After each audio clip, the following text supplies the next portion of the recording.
UNM, UIN. Biasanya alumni masing-masing aja. Tahu teman-teman, siapa yang paling banyak? Institut Teknologi Bandung. Ini ITB, alumni ITB. Pak Widi ini alumni ITB nih. Bekas ketua presiden mahasiswanya di situ. Jadi yang paling banyak ITB. Kok bisa malah yang paling banyak itu dari sekolah engineering? Kenapa? Karena kita yakin betul begitu bicara panggilan hati, ya, itu bukan soal profesi, berbondong-bondong, dan ketika dites mereka hasilnya paling tinggi, paling baik, paling banyak waktu itu. Berangkatlah itu menghapus persepsi bahwa satu, yang mau berada di pelosok adalah mereka yang tidak mampu berada di kota besar. Enggak, ini orang-orang yang menang di kota besar dan mereka memilih untuk berada di desa-desa kecil yang tanpa listrik di pelosok Indonesia. Jadi teman-teman, ide ini pada pengalaman kami, ide ini harus dibenturkan, dan ketika ide itu muncul maka tuliskan dan siapkan actionnya, kemudian tuntaskan. Kalau pada waktu itu selesai ngobrol lalu diskusi lalu berhenti begitu saja, ya ide itu nggak jadi kenyataan. Dan itu bukan sesuatu yang dirancang, dipikirkan, bikin FGD, tidak, mengalir, teman-teman. Apa yang kemudian terjadi? Itu muncul 2009, akhirnya dimasak 2010 mulai pengiriman pertama, dan kemudian seluruh wilayah Indonesia sudah dijangkau. Sekarang ini mungkin sudah lebih dari 1.300-1.400 orang yang sudah berpengalaman berada di pelosok, dan mereka tidak lagi di pelosok, mereka sudah kembali ke provinsi masing-masing. Nah, itu pengalaman saya di luar pemerintahan. Dalam pemerintahan sama. Dalam pemerintahan yang kita ingin adalah bagaimana kebaruan itu dibuat berdasarkan reflektif atas masalah yang ada. Mulainya dengan apa? Dengan bertanya. Teman-teman, saya ketika bertugas di pemerintahan, lebih banyak proporsi pertanyaan daripada instruksi. Pertanyaan yang menghasilkan aksi. Karena pertanyaan itu membuat idenya, gagasannya itu muncul bersama, bukan idenya dari atasan, tapi idenya muncul bersama.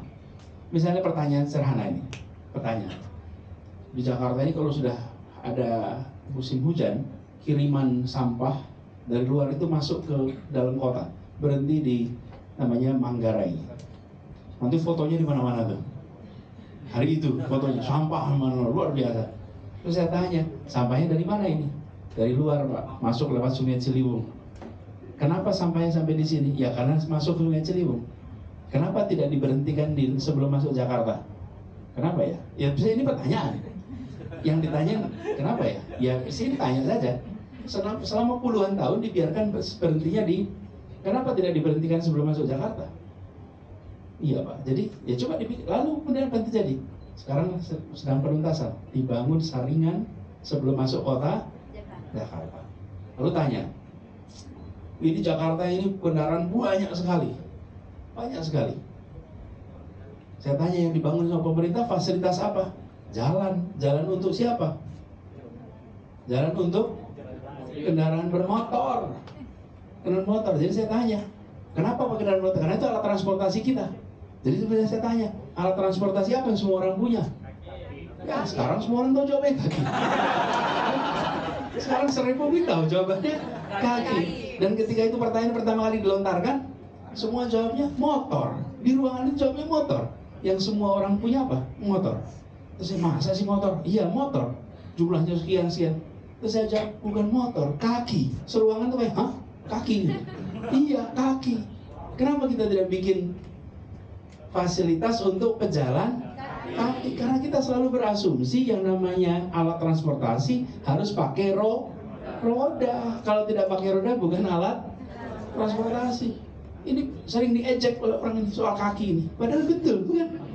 Yang menggunakan hari ini konsisten cuma masyarakat Baduy. Kemanapun masyarakat Baduy berjalan kaki, gunakan sebagai alat transportasi. Kenapa orang kota malah justru tidak berjalan Monarki. Dan kemudian konsekuensinya apa? Berarti kita harus membuat tempat untuk pejalan kaki. Lalu dibangunlah dari mana itu? Dari ide. Ide itu muncul dari pertanyaan. Karena itu mulai dengan pertanyaan.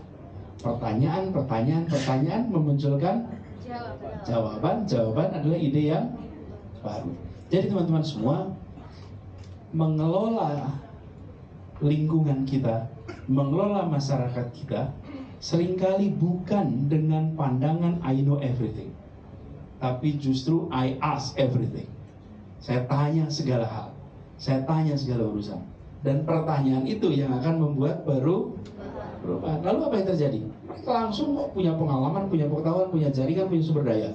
Itu dimiliki, langsung bisa eksekusi, langsung bisa jalan.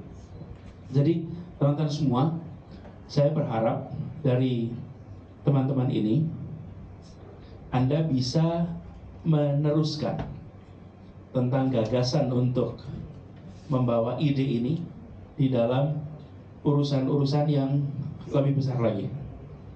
Bila teman-teman sudah punya gagasan sekarang di usia yang relatif belia, ini paling muda berapa usianya? Anda usia berapa sekarang? 17. Kelas? 12. Kelas 12. Boleh dong kasih tepuk tangan. Yang paling banyak hitungan tahunnya siapa? Yang paling tua, paling banyak hitungan tahunnya. Berapa?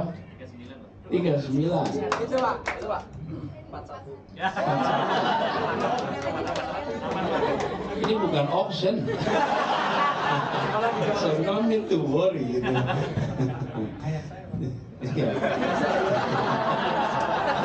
Masa? Ayahmu umurnya 41? Oh, oke. Dia 19, bapaknya 41. Ya? Nanti temenin jalan-jalan ya, Mak. Nah, jadi bersyukur kamu ada lebih tua. Nah, jadi teman-teman sekalian, usia Anda tuh range yang luas ya, 18, 17 ya. 17 tahun ke depan.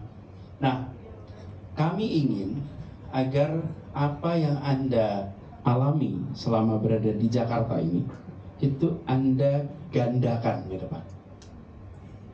Be champion for change, jadilah garda terdepan untuk perubahan dengan membawa gagasan.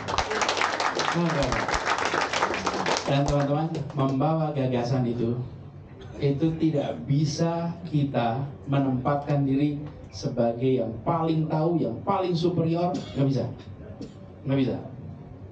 Harus bisa urutannya gini, kira-kira aja.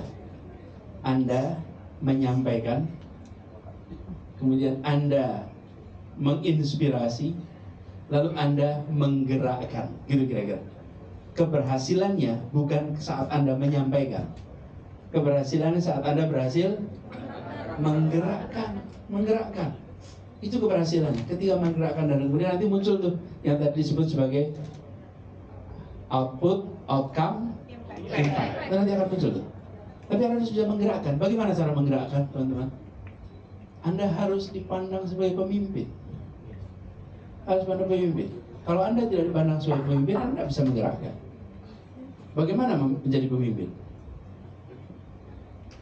Anda punya ide. What makes you leader? Punya orang yang dipimpin. Punya dipimpin. Secara, ya. Lead by example.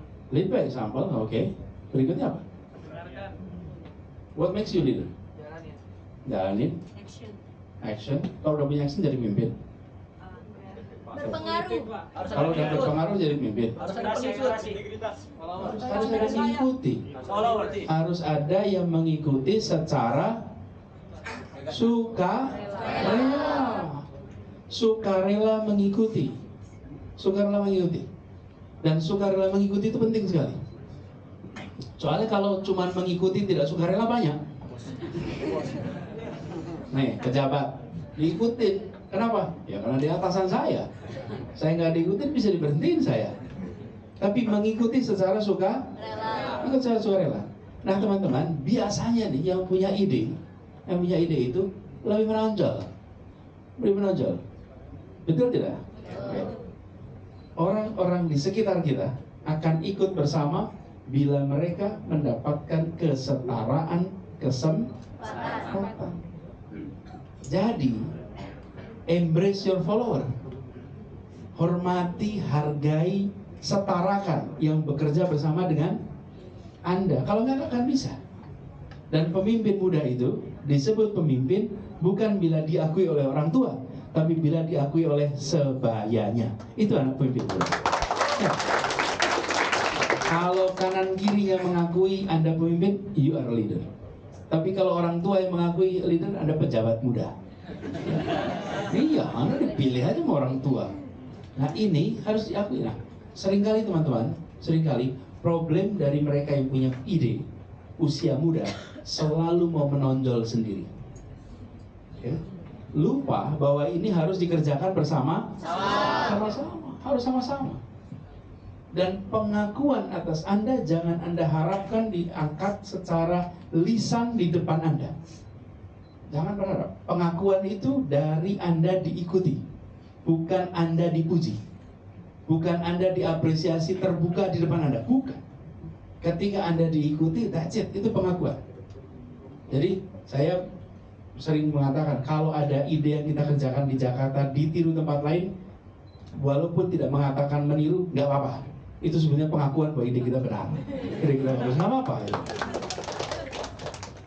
Misalnya, yang gue sebut nanti dikutip media ramai. Gak usah lah, Anda jangan sebut. Anda yang pakai contoh gitu, jangan yang contoh. Nanti rame pula gitu. Gak apa-apa, silahkan gunakan. Kenapa? Karena yang penting idenya itu diadopsi, bukan soal pengakuan. Let historian write the acknowledgement. Ya? Biarkan nanti para sejarawan yang akan menuliskan soal pengakuan, nggak usah kita sekarang.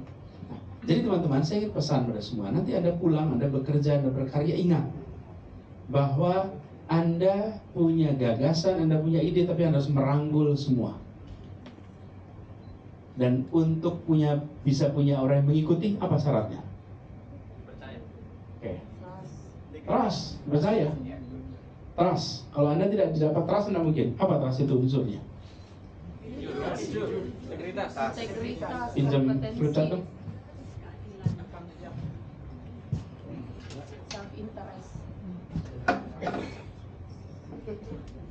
Yang udah pernah baca YouTube-nya saya jangan komentar dulu. Ya, bukan YouTube saya sih, pasti ada yang posting aja, saya pernah ceritain. One thing for sure, there's nothing new on earth, oke? Okay? Semuanya adalah trust. Kelihatan nggak di sana? Enggak. Pernah aja sini. Depanin dikit, depan. Ya.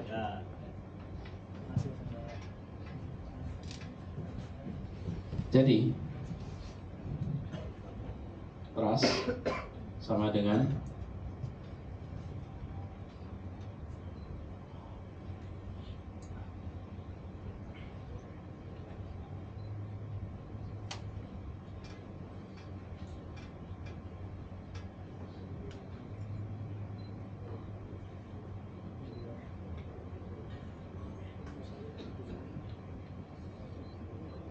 ini boleh diingat-ingat rumus ini. Ini seperti persamaan. T sama dengan C plus I1 plus I2 minus SI. Oke. C ini trust. Maaf, T trust. C apa? Capable. Betul, sekitar itu. Kompetensi. Anda harus punya kompetensi. Kalau orang nggak kompeten, mungkin nggak dipercaya. Nggak mungkin. Anda bisa begini, saya mau pinjam mobilnya, terus tanya, udah bisa nyetir belum? Kira-kira dikasih nggak mobilnya? Enggak lah, kenapa? Ya belum kompeten, bukan? So kompetensi. Yang kedua, I1. Karena I-nya ada 2 nih. Apa? Integritas. Oke. Apa sih integritas itu? Di atas kejujuran. Oke. jujur, boleh. Apa yang dikatakan sesuai dengan apa yang dikerjakan? Ya, boleh. Ya, jadi bagus. Apa jujur yang dikatakan saya kerjakan gitu. Saya barusan mencuri, Bu, mahal 500 juta. Saya mengatakan dan saya perbuatkan. Itu integritas. Jadi bukan hanya jujur. Bukan hanya jujur. Jujur saja nggak cukup. Sesuai dengan etika. Persis. Jujur, benar, tapi memake sesuai dengan nilai. Nilai apa? Moral.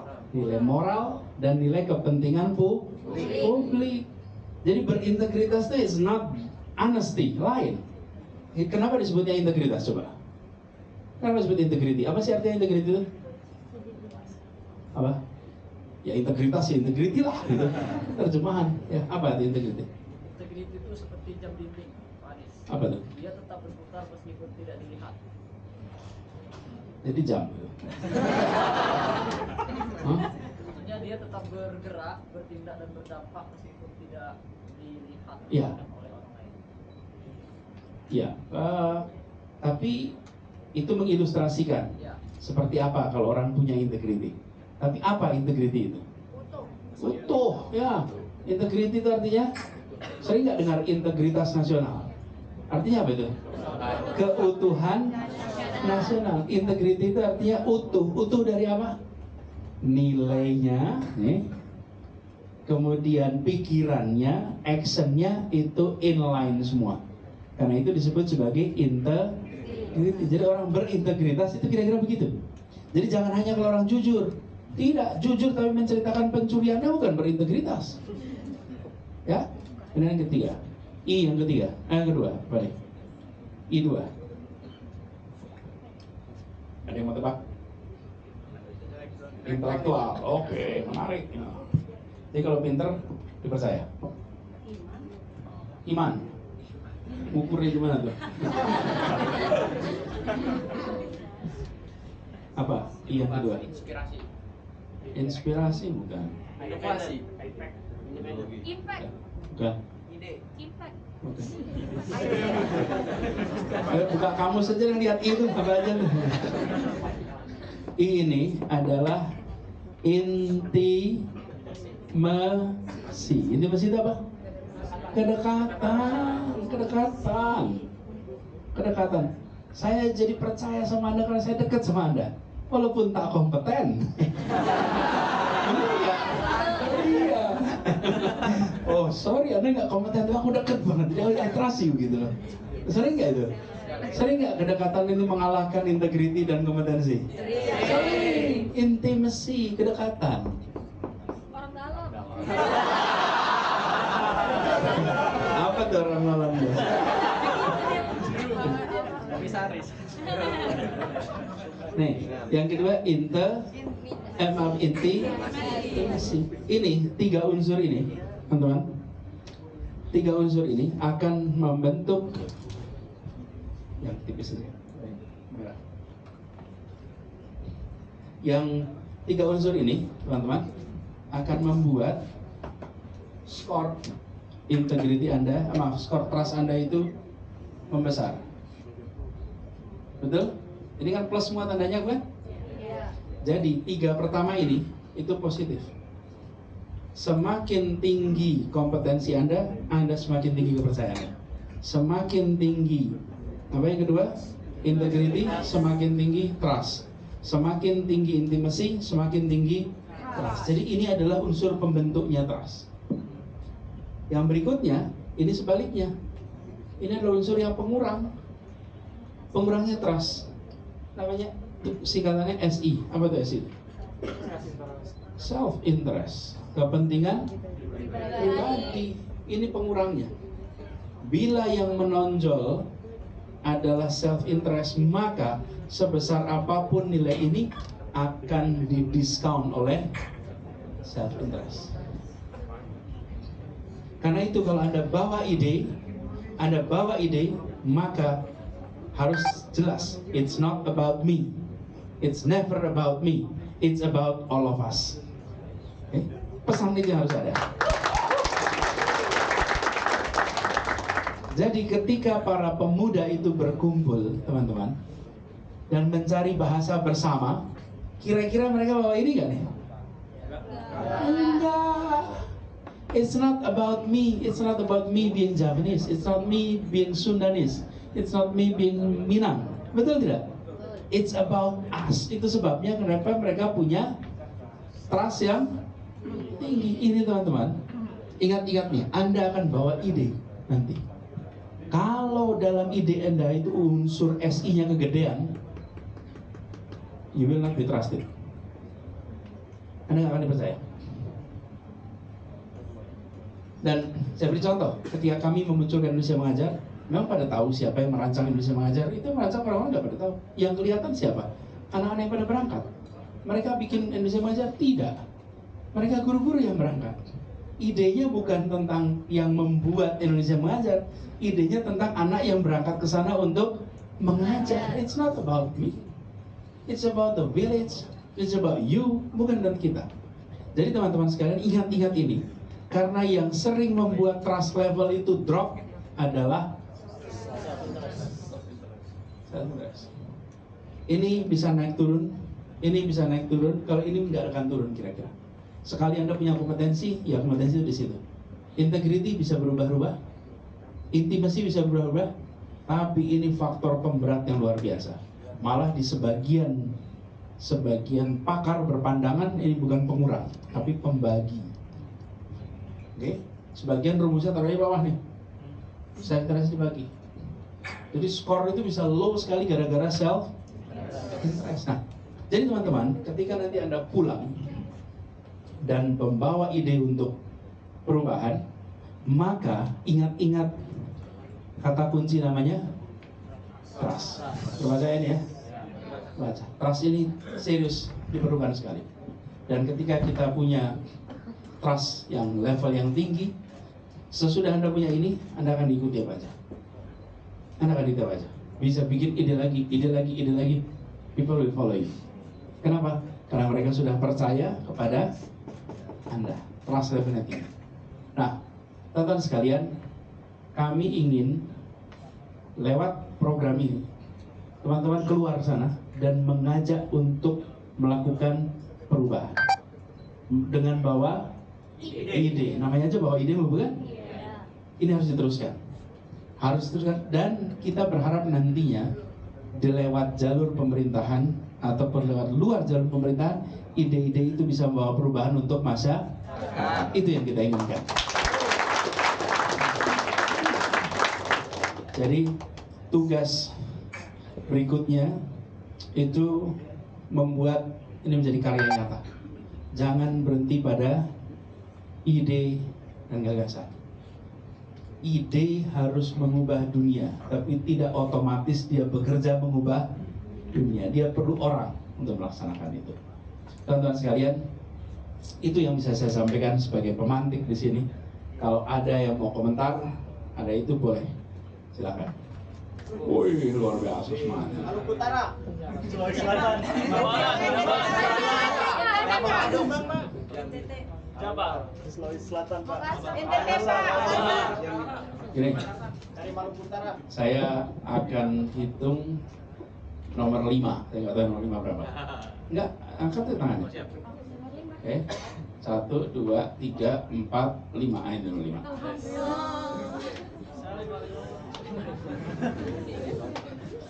Baik, assalamualaikum warahmatullahi wabarakatuh. Bapak, mungkin boleh nggak foto bareng dulu biar semangat nanyanya? Boleh nggak ya? Pak, boleh? Oh, ya, oke. Perkenalkan Bapak, nama saya Zamzam Khalilah dari Aceh. Ya. Baik, sebelumnya terima kasih Bapak telah mengumpulkan kami dari 100 pemuda se-Indonesia untuk berkumpul di sini. Baik Bapak, sebenarnya saya tadi kan nomor 5, saya nggak tahu mau bilang apa, tapi saya bilang acara ini sangat luar biasa. Terima kasih. Wassalamualaikum warahmatullahi wabarakatuh. Karena excited banget Pak, jadi ketika nomor 5, Masya Allah saya gitu. Oke. Terima kasih Bapak. Oke, good. Terima kasih. Oke. 5 lagi ya, ini bukan 1, 2, 3, 4, 5. Ulang. Yang 39 tahun tuh. Baik, bismillahirrahmanirrahim. Assalamualaikum warahmatullahi wabarakatuh. Akhirnya saya ketemu dengan calon presiden kita. Amin. Pak Anies, saya alhamdulillah bersyukur Bapak 17 nanti ke Pontianak. Tapi belum tentu Pak saya bisa ketemu karena ramai banget pasti. Pak Anies, saya 2024 mungkin insya Allah jika diamanahkan akan maju. Pertanyaannya, apakah kita yang punya ide itu wajib berada di jalur kekuasaan atau politik? Karena ini penting Pak, karena selama ini meskipun kami tidak di politik dalam tanda kutip di pemerintahan, tapi kami juga punya efektivitas Pak. Bahkan, mohon maaf ini contoh saja, Raperda saja itu saya mengusulkan melalui fraksi, kebetulan saya di sebuah partai mengusung Bapak. Saya tidak mau sebut nama PKS gitu Pak ya. Saya tidak mau enak gitu menyebut nama, tapi insya Allah Pak, kami juga dekat dengan wali kota. Walaupun saya bukan wali kota, bukan wali kota, bukan anggota dewan, tapi saya bisa memberikan ide itu kepada mereka. Nah, tadi Bapak menyampaikan bahwa pertanyaannya, perlukah kita berada di jalur itu, Pak?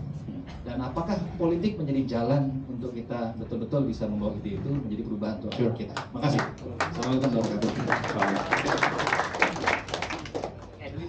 Mau dong Pak. Jangan Pak. Tadi udah Jangan Pak. Jabar.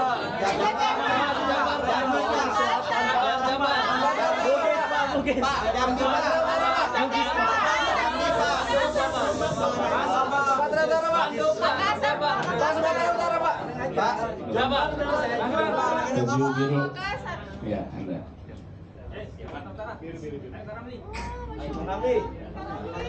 Itu kan. Pantun dulu soalnya. Kita semua berkawan datang ke sini dengan satu tujuan. Ayo menangkan Anies Baswedan untuk Indonesia menang.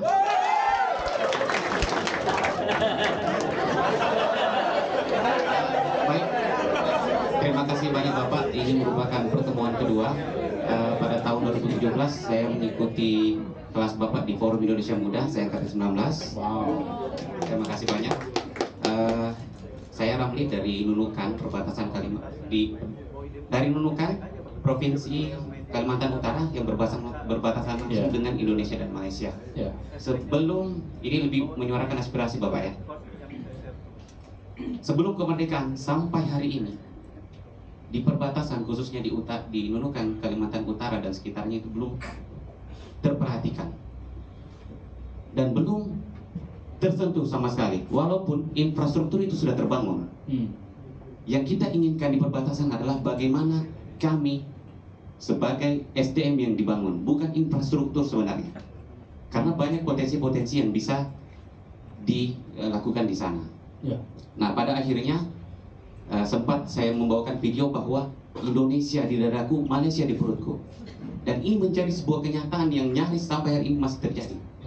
Kebutuhan pokok kami 80-90% itu berasal dari Malaysia. Dan per hari ini BBM yang kami gunakan khususnya di wilayah Sebatik itu berasal dari Tawau Bapak. Dan ini menjadi sebuah hal yang sangat apa idenya? Ide saya adalah melalui tulisan saya yaitu Kartu Saktiku. Karang Taruna siap berbakti untuk semua, dan besar harapan ini bisa diwujudkan melalui Bapak ketika menjadi presiden. Dan harapan terakhir, kami berharap Bapak jalan-jalan ke Kalimantan Utara, dan kami sangat berharap karena belum masuk agenda nih Bapak. Jadi kami sangat berharap